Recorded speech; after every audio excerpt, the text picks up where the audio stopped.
नमस्कार, मैं हूं रीनू। आप सभी दर्शकों का अन्नदाता कार्यक्रम में स्वागत करती हूं। हमारे देश का किसान जन का पोषक है, वह श्रम का देवता है, अन्नदाता है। उसमें ही भारत की आत्मा निवास करती है। ऐसे ही किसानों की प्रगति के लिए हम खेती बाड़ी से जुड़ी हुई बहुत सी नई लाभकारी जानकारियां हर रोज सुबह लेकर आते हैं। हमारे राज्य के जो किसान भाई धान की खेती करते हैं, वे धान की फसल लेने के बाद रबी में गेहूं की खेती करते हैं। ऐसे में कई बार गेहूं की बुवाई में देरी हो जाती है। साथ ही इसकी खेती के लिए खेत की तैयारी आदि पर भी अधिक खर्च होता है।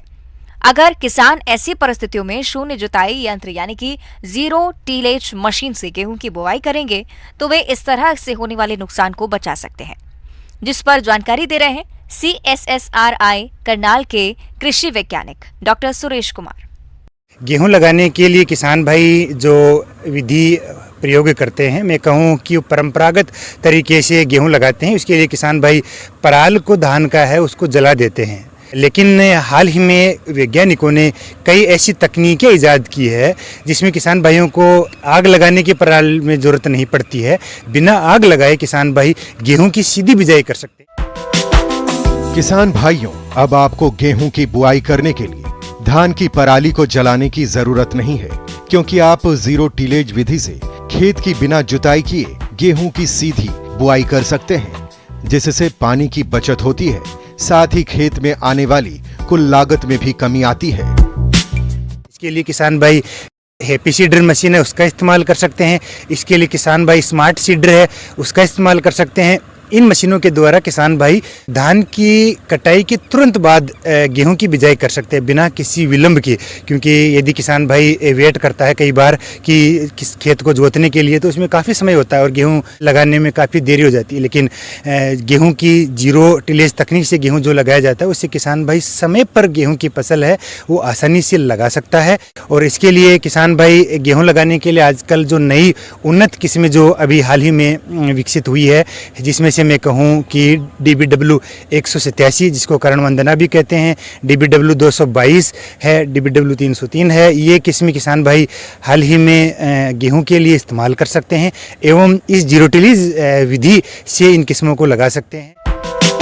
किसान भाइयों, जीरो टिलेज विधि से बुआई करने से पहले आप अपने खेत को देख लें कि खेत कहीं उबड़ खाबड़ तो नहीं है। यदि खेत समतल है तब ही आप इस मशीन का प्रयोग करें।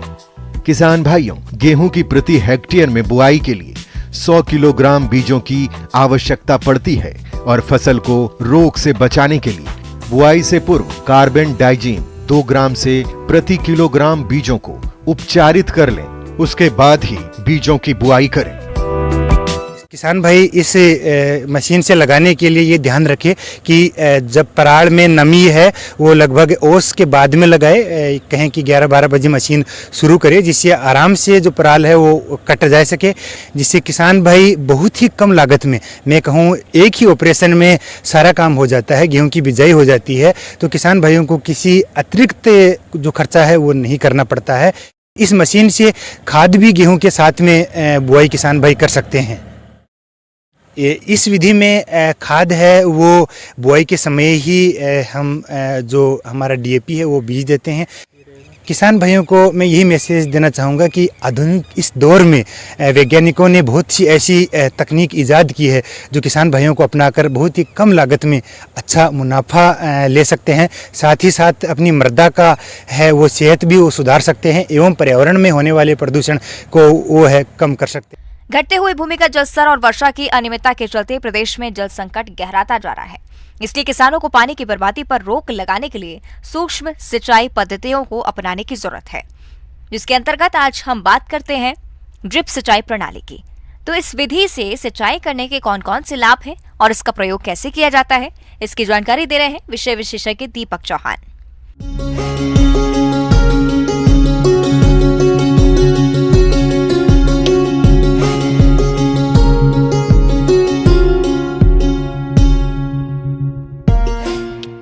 जैसा कि हम आज चर्चा करना चाहेंगे कि दिन प्रतिदिन पानी की कमी हो रही है और चाहे हम पीने के उसमें उपयोग करें या खेती में उपयोग करें, वहाँ पे पानी की उपलब्धता कम हो रही है और भूजल स्तर दिन ब दिन गिरता जा रहा है। तो उसी को हम देखते हुए कि हम पानी को कैसे बचा पाएँ और उसको बचाते हुए हम अपनी खेती में ज़्यादा से ज़्यादा उपयोग किस प्रकार से उस पानी का कर पाएँ। सिंचाई में जो आधुनिक विधि है अपनी और सबसे सुलभ विधि है टपक सिंचाई विधि, जिसको हम ड्रिप इरिगेशन सिस्टम बोलते हैं। इसके बारे में हम आज चर्चा करेंगे। बूंद बूंद या ड्रिप सिंचाई पद्धति यह एक ऐसी सिंचाई पद्धति है जिसमें पौधे की आवश्यकता के अनुसार पानी बूंद बूंद करके पौधे की जड़ों के पास दिया जाता है। इस विधि से सिंचाई करने पर पानी की 50 से 70% तक की बचत के साथ ही मजदूरी की भी बचत होती है। उचित जल प्रबंधन से भूमि में वायु संचार और पानी का सही अनुपात होने से पौधे स्वस्थ रहते हैं। ड्रिप सिंचाई पद्धति रेतीली और खारी जमीन पर खारे पानी के लिए भी अनुकूल है। उसके बाद में आता है कि सिंचाई पद्धति से जो फायदा होता है कि जो बूंद बूंद करके टपकता है तो सिर्फ पौधों की जड़ों के पास में जाता है, तो वहाँ पे सिर्फ खरपतवार उसकी जड़ के पास में थोड़े बहुत होते हैं, अतिरिक्त बहा के पानी नहीं जाता है, तो खरपतवार की समस्या कम से कम रहती है। जो खरपतवार अगर कम से कम होगा तो उससे हमारे रोग भी कम आएंगे। खरपतवार निकालने के लिए भी हमको जो मजदूर ज़्यादा लगते हैं तो वो मजदूरों की भी एक कमी आएगी कि हम अपना जो है कि लागत हम किस प्रकार से हम कम कर सकते हैं। तो पानी की भी हमारी लागत कम हो गई और हमारी मजदूरों की भी लागत हमारी कम हो गई है। फिर आता है कि इसमें हम जो हमारे घुलनशील वाले खाद है हम इसके द्वारा टपक के द्वारा हम सीधे पौधों की जड़ के पास में देंगे, तो क्या होता है कि जो खाद और पानी की उपयोग क्षमता है इस सिंचाई में ज़्यादा से ज़्यादा हो जाती है। जब हम बहा के पानी देते हैं तो रोग क्या होता है कि एक फसल से दूसरी फसल में चले जाता है, तो वो क्या है कि बूंद बूंद करके जब पानी टपकेगा तो रोग ग्रसित पौधा सिर्फ एक ही जगह रहेगा और उसमें हम आसानी से उसका नियंत्रण भी कर सकते हैं, चाहे हम दवाइयों से करें या किसी और जो जैविक या रासायनिक से इनसे हम बूंद बूंद करके अगर देंगे तो वो सीधे पौधों की जड़ के पास में करके उसका रोग नियंत्रण कर सकते हैं। ये एक चीज़ फायदेमंद इस सिंचाई में है। पौधों की जड़ के पास लगातार नमी होने से दीमक की समस्या नहीं होती है और खरपतवारों को पनपने का मौका नहीं मिलता है। लवणीय एवं ऊंची नीची भूमियों में बिना समतल किए बराबर मात्रा में सिंचाई कर सकते हैं। इस विधि से सिंचाई करने से भूमि का जल स्तर नीचा रखकर भूमि को सेम से बचाया जा सकता है। ड्रिप इरिगेशन में टपक सिंचाई पद्धति में क्या क्या चीज़ें होती है, कौन सी चीज़ कहाँ पे लगी रहती है, इसके बारे में हम आपसे चर्चा करते हैं। कि सबसे पहले मुख्यतः ये रहता है कि एक पंपिंग यूनिट रहती है, हेड यूनिट जिसको बोलते हैं, उसमें पंप सेट आ जाता है। फिर उसके बाद में आता है कि एक जो कुछ वॉल लगे रहते हैं हमारे, जैसे नॉन रिटर्निंग वॉल लगा रहता है, एक बाईपास वॉल लगा रहता है, एक वेंचुरी रहती है, ये हम लगाएंगे। मेन लाइन हमारी मुख्यतः रहती है कि फिर उसके बाद में आता है सब मेन लाइन, उप मुख्य लाइन आती है। फिर आता है हमारा उप मुख्य लाइन के बाद में लेटरल आती है। फिर इसके बाद में आता है हमारा कि एक ड्रिपर आता है, जहाँ से कि वो ड्रिपर लेटरल में लगे रहते हैं और वहाँ से बूंद बूंद करके पानी टपकता है। तो ड्रिपर किसान भाइयों को बताऊंगा कि दो प्रकार के रहते हैं, एक ऑनलाइन रहता है, एक इनलाइन रहता है। तो जो सब्जी भाजी की खेती कर रहे हैं वो किसान भाई इनलाइन का उपयोग करते हैं कि जो कि कंपनी से बना उसके अंदर आता है, उसमें हम ऊपर से कोई छेद नहीं करते। फिर आता है कि जो उद्यानिकी की फसलों के बारे में करते हैं, जो भी अगर वृक्षारोपण कर रहे हैं उसमें अगर हम सिंचाई के लिए ड्रिप सिंचाई अपनाएंगे तो वहाँ पे हम ऑनलाइन का उपयोग करेंगे। वहाँ पे कि हमको किस पौधे के लिए कितनी मात्रा में हमको पानी की आवश्यकता है उसके हिसाब से हम उसको ड्रिप लगाएंगे। बागवानी फसलों में पौधों की प्रत्येक पंक्ति के साथ एक शाखा लाइन और कम दूरी वाली फसलों में 2 पंक्तियों के बीच में एक शाखा लाइन बिछाई जाती है। पौधों की सिंचाई के लिए प्रत्येक पौधे के पास शाखा में ड्रिपर लगा दिए जाते हैं। ड्रिप सिंचाई के लिए मुख्यतः मोनो ब्लॉक पंप इस्तेमाल किए जाते हैं। पानी की अधिक मात्रा में आवश्यकता होने पर अथवा जल स्तर गहरा होने पर बड़े पंप की जरूरत पड़ती है। आपसे बात करना चाहेंगे कि इस प्रणाली में इसकी देखभाल भी एक महत्वपूर्ण है। इस प्रणाली में जो प्रेशर की एक बात है कि दाब हमारा इस प्रणाली में कितना होना चाहिए, तो वो दाब के लिए हमारे जो पाइप भी रहते हैं वो उन पे लिखा भी रहता है कि कितने प्रेशर का ज़्यादा से ज़्यादा वो झेल सकता है। क्योंकि क्या होगा, प्रेशर ज़्यादा बढ़ेगा तो कहीं से न कहीं से पाइप फटेगा, लीकेज हो की समस्या आएगी, तो वो प्रेशर को मेंटेन करना बहुत ज़रूरी है। अगर कहीं पे पाइप थोड़ा सा फट रहा है तो हम उसको अनदेखा ना करें। तो जहाँ पे लीकेज हो रहा है, जहाँ पे कहीं पाइप फूट रहा है तो उसको हम उसी वक्त उस समस्या का हल वहीं पे करें और उसको उस लीकेज को वहीं पे बंद कर दें। जब भी चालू करें हम प्रतिदिन हम देखें कि हमारे ड्रिपर में पानी सही से आ रहा है, यानी कि ड्रिपर में पानी कम आ रहा है ये हम देखते रहे इस प्रणाली में। जब हम ये खाद और उर्वरक दें तो हम इसको खोल के 5-10 मिनट चला के अच्छा पानी जब तक नहीं आए तब तक हम चलाते रहें और फिर वापस से इनको बंद कर देंगे। अब हम इसमें एक बात करेंगे कि जब हमारा ये अगर ड्रिपर चौक हो जाता है, वहाँ से पानी आना बंद कर देता है, तो एक ये है कि जिस पानी में काई की समस्या अगर हमारे लेटरल में और इनमें काई की समस्या आ गई है, काई आने लग गई है, तो फ्लोरीन गैस का उपयोग कर सकते हैं या हम ब्लीचिंग पाउडर का उपयोग कर सकते हैं। इनके द्वारा हम इसका जो है कि काई की समस्या को दूर कर सकते हैं। और वो घोल को पूरा पाइपों में डालना पड़ेगा और अगले 24 घंटे तक उसको हमको रखना पड़ेगा और 24 घंटे तक रखने के बाद में इसकी सफाई करेंगे अगले 24 घंटे के बाद में। फिर राज्य व केंद्र सरकार द्वारा इन सिंचाई विधियों को लोकप्रिय बनाकर सिंचाई के परंपरागत तरीकों के स्थान पर सिंचाई जल की बचत के लिए अनुदान दिया जा रहा है, जिसकी जानकारी नजदीकी कृषि और उद्यान विभाग या कृषि विज्ञान केंद्र से ली जा सकती है।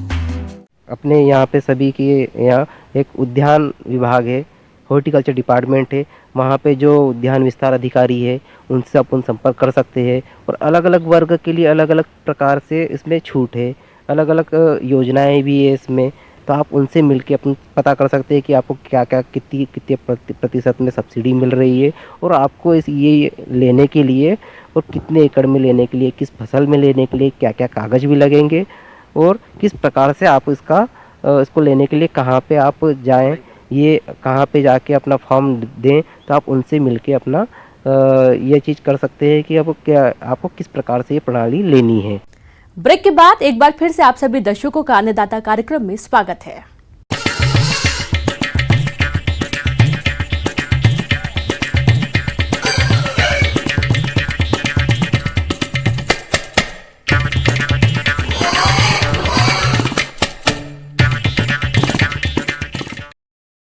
बकरी पालन व्यवसाय छोटे, सीमांत और भूमिहीन किसानों के लिए एक बेहतर विकल्प है। इस व्यवसाय को कम लागत और कम देखभाल में आसानी से करके अच्छा मुनाफा कमाया जा सकता है। बस जरूरत है इसकी उन्नत नस्लों का चयन करके सही तरह से पालन की।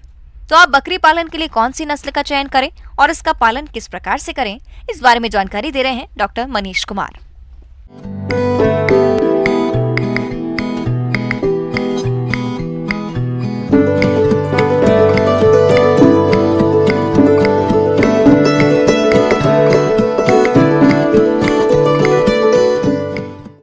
बकरी पालन हमारे गरीब किसान भाइयों के लिए समझिए कि एक तरह के एटीएम का कार्य करता है।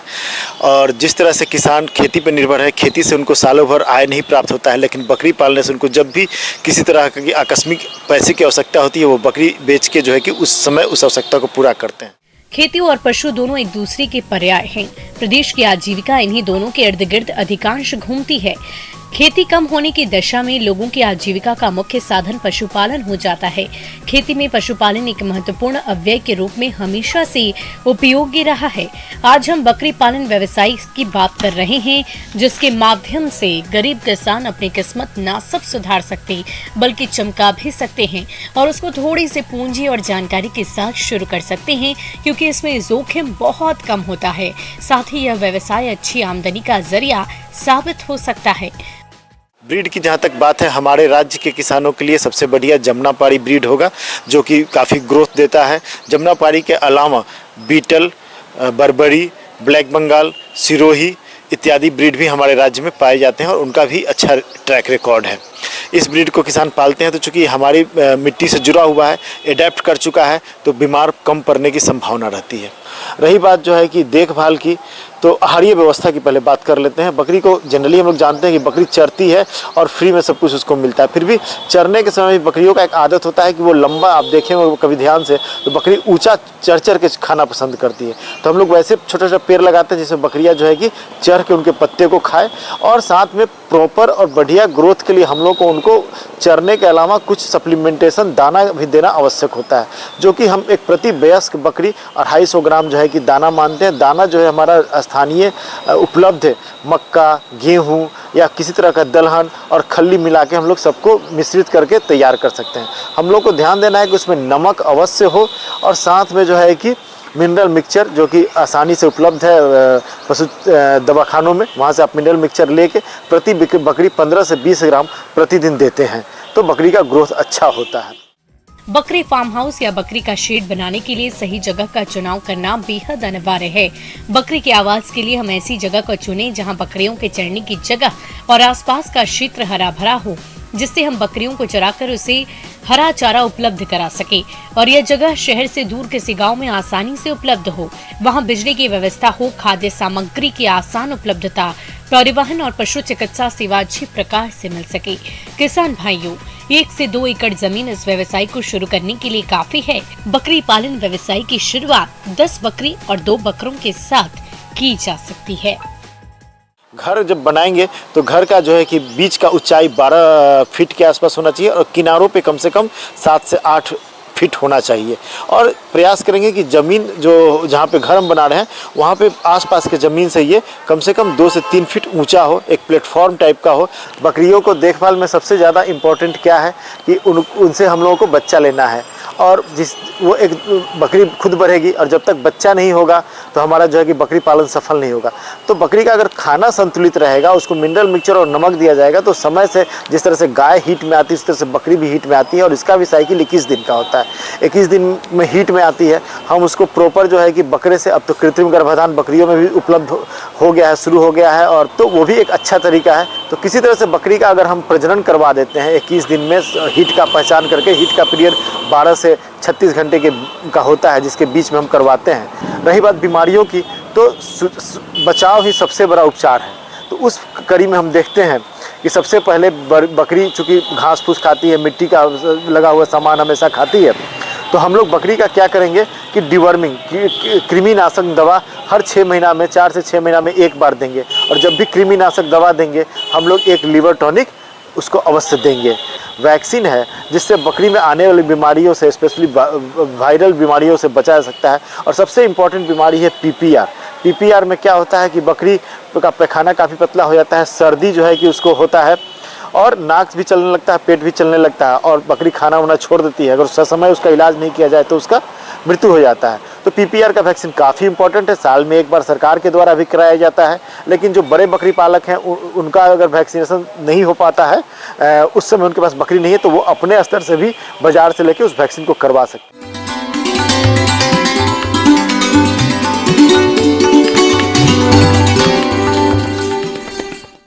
आइए जानते हैं अन्नदाता निःशुल्क फोन के माध्यम से पूछे गए समस्याओं का समाधान।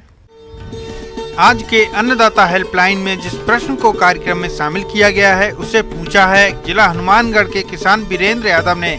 आप यूरिया मोलासिस बनाने की विधि और इसके फायदे के बारे में जानकारी चाहते हैं, तो वीरेंद्र यादव जी आपकी जानकारी के लिए प्रस्तुत है कार्यक्रम का यह अंश।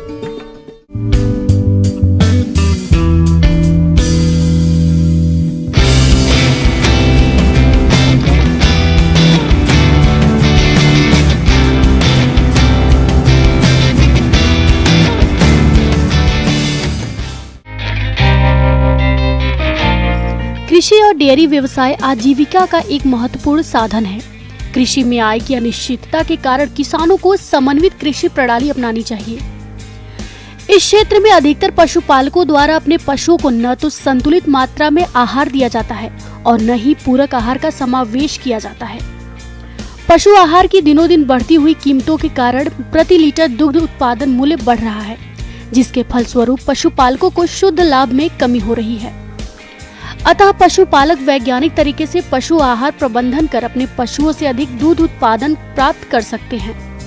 डेयरी पशुओं का दुग्ध उत्पादन बढ़ाने में संपूरक आहार है यूरिया मोलासिस ब्रिक्स।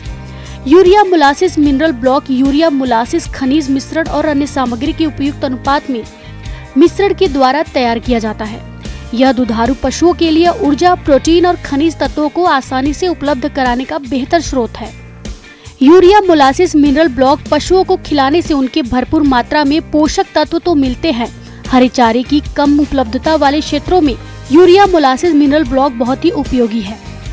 आज के समय में कई तरीके से मोलासिस बनाया जाता है। मोलासिस बनाने में अवयवों की मात्रा इस प्रकार रखते हुए बनाया जाता है: यूरिया 10 भाग, शीरा 50 भाग, गेहूं की चापड़ 20 भाग, बाइंडर 10 भाग, खनिज लवण 5 भाग, नमक 5 भाग को मिलाकर किसान आसानी से बना सकते हैं। पशुपालक पशु आहार में यूरिया, मोलासिस, मिनरल ब्लॉक को नियमित रूप से दुधारू पशुओं को चटाने से उनके दूध उत्पादन में लगभग 10 से 14% तक की वृद्धि होती है। यह एक कम आदान वाली उत्पादन तकनीक है जिनका प्रतिदिन प्रति पशु लगभग 2 रुपए का खर्चा आता है। ये वृक्ष प्रत्येक दुग्ध उत्पादन सहकारी समितियों में उपलब्ध है।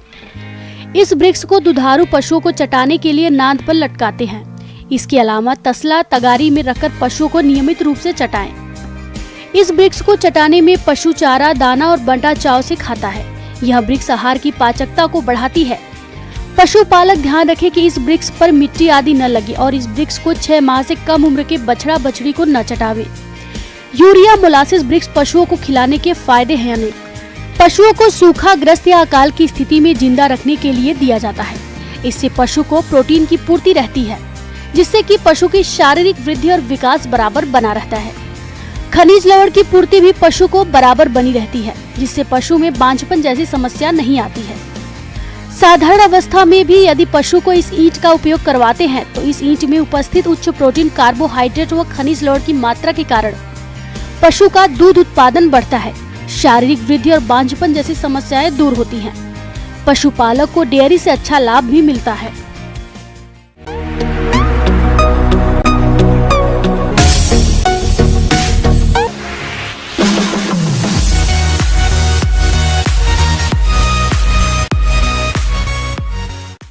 एक नजर डालते हैं राज्य के कुछ मंडियों के प्रमुख फसलों के बाजार भाव पर।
किसान भाइयों, कृषि संबंधित समस्या और सुझावों के लिए आप हमें इस पते पर संपर्क कर सकते हैं।